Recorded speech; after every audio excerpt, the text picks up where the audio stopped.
திமுக ஆட்சியில் வறட்சி வந்ததா, வெள்ளம் வந்ததா, புயல் வந்ததா, கொரோனா வந்ததா? ஒன்னும் வரல. அப்படி வந்திருந்தா அந்த முதலமைச்சரே காணாத போயிருப்பார்.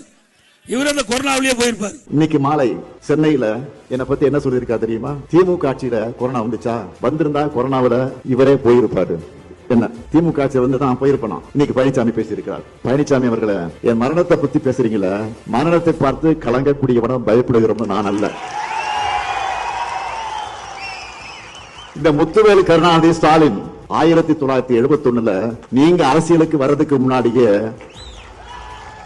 23 வயசுல மிசாவில கைது செய்யப்பட்டு சிறை கொடுமைக்கு ஆளானவன் நான். ஓராண்டுகள் நெஞ்சிரத்தோடு சிறையில் இருந்தவன் நான். பொது வாழ்க்கை எல்லாத்தையும் எதிர்கொண்டுதான் ஆகணும்னு எனக்கு சிறைக்கு அனுப்பி வைத்தவர் என்னுடைய ஆறுயிர் தலைவர், என்னுடைய தலைவர், என் தந்தை கலைஞர் அவர்கள். குடும்பத்தின் கொடுமைக்கு பயப்படாத நான் கொரோனாவுக்கு பயப்பட போறேன். கொரோனா மேல எல்லாரும் பெரும் அச்சத்தில் இருந்தப்பவே அதுக்கான பிபி கூட அழிஞ்சுக்கிட்டு கொரோனா வார்டுக்குள்ள போனவன் தான் இந்த ஸ்டாலின். இதுவரை யாருக்கும் சொல்லாத இப்ப சொல்றேன். இப்படி நான் கொரோனா வார்டுக்குள்ள போக போறேன்னு யாருக்கிட்டே முன்னாடி சொல்லல. கலெக்டர் இருக்காரு, அமைச்சர்கள் இருக்காங்க, எம்எல்ஏக்கள் இருக்காங்க, எம்பிஏ இருக்காரு, எல்லாம் இருக்காங்க, யாருக்கும் சொல்லல. இப்படி சொல்லாம போன காரணத்துல என் மனைவி துர்காவதி இருக்காங்க பாருங்க, வருத்தப்பட்டு என்கிட்ட கோச்சிக்கிட்டு ஒரு வாரம் பேசவே இல்லை. சத்தியம், மக்களை காக்க எந்த அளவுக்கு துணிச்சலாக செல்லக்கூடியவன்.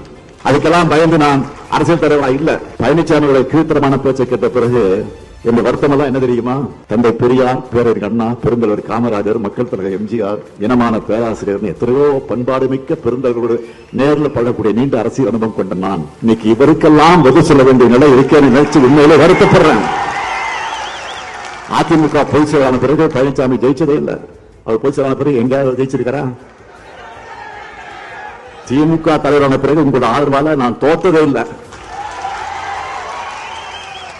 பாஜக தமிழ்நாட்டுக்குள்ள கொண்டு வர நினைக்கிற அடிமை பழனிசாமிக்கு தமிழ்நாட்டு மக்கள் கடுமையான தண்டனை இந்த தேர்தலை கொடுக்கணும்.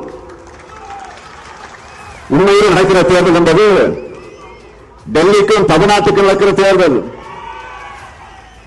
தமிழ்நாட்டுக்கு துரோகம் செய்யும் 10 தொகுதி பழனிசாமிக்கு 11வது தொகுதி கொடுத்து நிறுத்தணும்.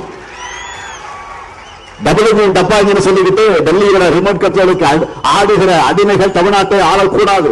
தமிழ்நாட்டை நாசப்படுத்த நினைக்கிற ஆணவ பாஜகவும் அடிமை அதிமுகவும் வேரோடும் வேரடி மண்ணோடும் வீழ்த்தப்படணும்.